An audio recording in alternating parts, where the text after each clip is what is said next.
Hey guys, this is Ori from What Culture Comics, and I'm here to talk about something none of us like, and that is being lied to. Whether it be a catfish from a Tinder profile or that food you ordered from the menu that never comes out the same way that it's pictured. It's these things that make us commit to investing our time and money, what we see on the surface, just to find out that what's on the inside isn't the same. In the world of comics, covers are probably the most important part of an issue in terms of convincing people to buy a copy. There's a reason why cover art sells for far more than internal panels, and it's to do with the iconic imagery. So the artist has put everything they have into the cover to help sell the book. So yeah, covers are important, but they don't always depict what's going on in the story. Many times the cover straight up lies to the reader. It's pretty much how a TV series will end on a cliffhanger, giving off the false assumption that something's going to happen. Comics do the same thing, so a purported death on the cover may not come to pass. But hey, you'll never know until you read what's inside. Listen up as we at What Culture Comics reveal the truth from the 10 comic book covers that totally lied to you. Number 10, Captain America Comics number 1. Throughout all of comic book history, one thing has been clear. Captain America is no fan of Adolf Hitler. After all, in his debut issue, the American paragon of truth is seen socking the Führer in the face. It's one of the most iconic comic book covers of all time. Unfortunately, it's also a lie. That's a shocking revelation to anyone who hasn't read it but has seen Captain America: The First Avenger. They repeated this scene numerous times in a montage throughout the second act of the movie, so how could it possibly have been built on a lie? The cover was immediately controversial, and both Jack Kirby and Joe Simon had to get bodyguards to protect them and their family from Nazi sympathizers. Had they cracked the book to see what was inside, they would have found a comic book that very much doesn't involve Adolf Hitler. He's not in the book at all. But more than that, Cap doesn't travel to Germany in this issue, but does manage to beat the snot out of some Nazi saboteurs. So the cover lied, but nearly 80 years later, it doesn't matter. It's a great cover and stands as one of the most important books ever published. Number 9, Action Comics number 441.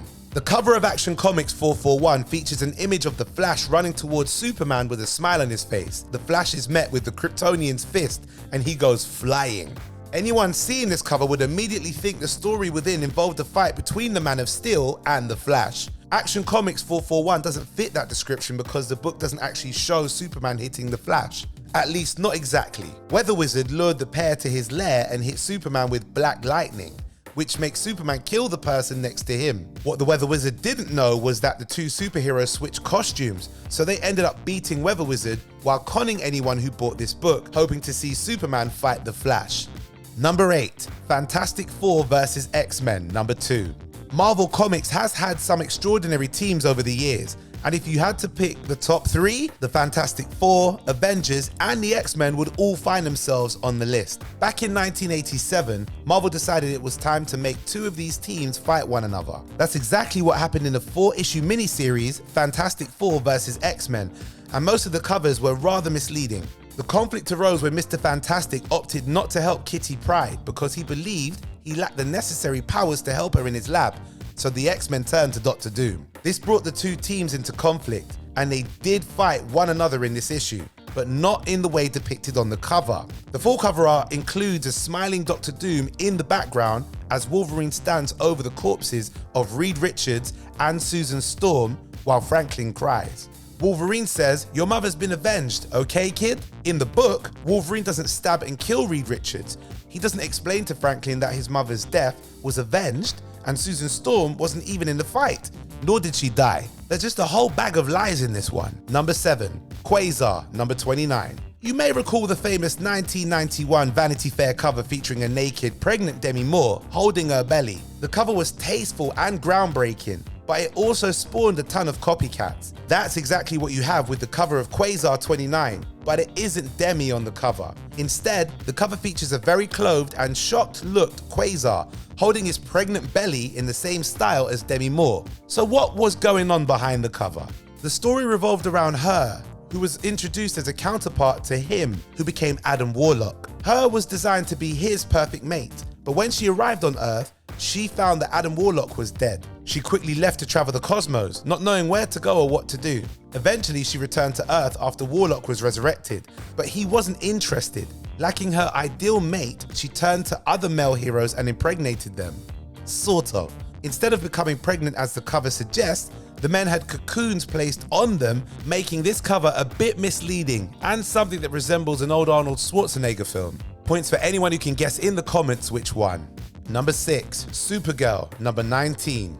Crisis on Infinite Earths, number 7 showed just how powerful a single image could be. Supergirl number 19 flips things a bit and outright lies to you. After Crisis subsided and the Kryptonian version of Supergirl made her way to Earth, she discovered some unexpected and shocking developments in her background. It turned out she wasn't sent to Earth to care for her younger cousin, and instead, she was sent to kill him. Or perhaps not. You see, the series suffered from having too many writers coming and going, so when one thing was added, another was retconned. By the time the 19th issue was published, Supergirl was more or less a hero despite past revelations, and she wasn't really on Earth to kill her cousin. If that's the case, then why is she standing over his bloody corpse on the cover of this issue? As it happens, the cover art is misleading.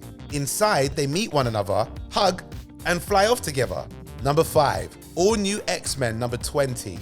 In the all-new X-Men, Beast brings the original 5 members of the X-Men from the past into the present, stranding them. This development made for an interesting series of confrontations, as the current members of the X-Men had issues with the teenagers because of something they would eventually do. For Cyclops, he wasn't trusted due to the fact that he killed Professor X while he was possessed by the Phoenix Force. Wolverine especially didn't trust him at all, and he kept an eye on him the entire time the young Scott Summers was hanging around the present.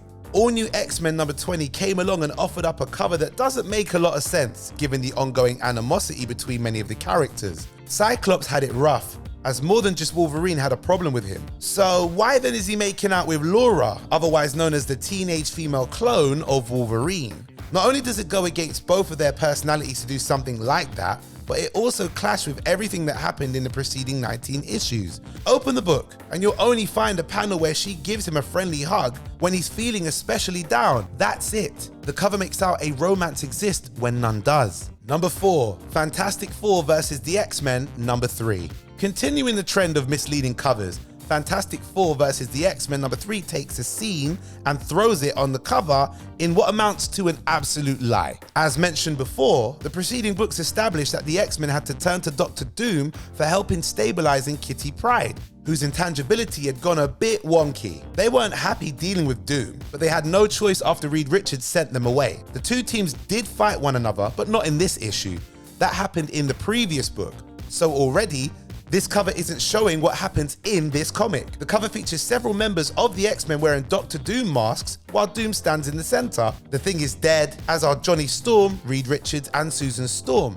And only Franklin Richards is alive, though he is fleeing from Havoc. No fight took place within the pages of this book, and at no point did the X-Men wear Doom masks to kill the Fantastic Four and terrorize Franklin. The imagery is somewhat tied to a series of dreams Franklin had in the first book, but it's a stretch given the fight shown on this cover. Number 3, Spectacular Spider-Man number 199. Marvel has always used big issue numbers as a reason to hit the fans with thicker books and more riveting storylines, and that's especially true with everyone's friendly neighborhood Spider-Man. His bicentennial issue was something to see, but before Marvel could drop it on the fans, it had to lead up to it. The Spectacular Spider-Man number 199 was the issue to set everything up, but despite what's depicted on the cover, it only manages to be confusing. The cover art shows the X-Men and Spider-Man all beaten and bloodied as they lay bruised and battered among piles of rubble. Standing over them, clearly the architect of their destruction is the Green Goblin.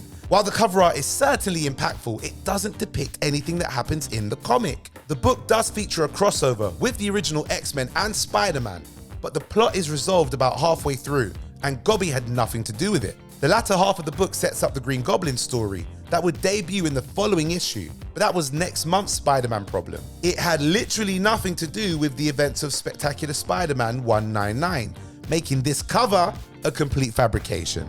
Number 2, Daredevil number 179. When Frank Miller and Klaus Johnson worked together on their legendary Daredevil run, the duo produced some of the characters' best stories. They also introduced the world to Elektra, and many of the covers from those books stand as the hero's greatest. That's not surprising, given the stark imagery it depicts.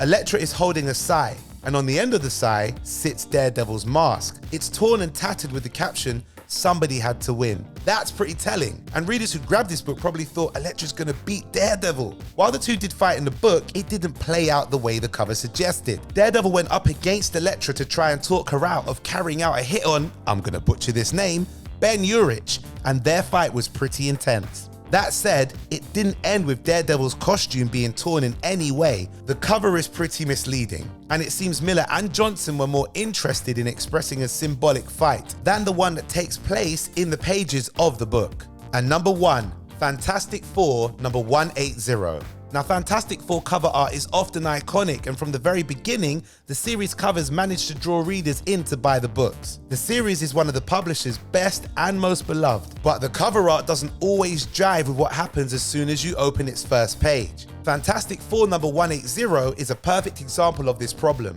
In the center, the Thing stands with Tigra, Thundra, and Impossible Man, standing over Silver Robot as the United States Army is preparing to fire on them with everything they have. It's a great cover, but it has absolutely nothing whatsoever to do with the story within. This issue represents an example of Marvel pulling a fast one on the readers. While it may be numbered number 180, the issue is actually a complete reprint of Fantastic Four 101. Open the book and you'll find the story has no Tigra, no Thundra, no Impossible Man, no Silver Robot, and no United States Army. They aren't there because they have nothing to do with the story. Instead, the book features a tale called Bedlam in the Baxter Building. And while it's a great Fantastic Four adventure, it's not what the cover describes. Fool me once, shame on you, but you fooled me 10 times in that list, so shame on me. Have you ever been fooled by a comic book cover just to find out inside was a different story? Let us know in the comments below. And don't forget to like and share this video, and click on that subscribe button to get more great content from What Culture Comics like this. My name is Ori with an A, and you can find me on Twitter at Ori Styler. And until next time, take care.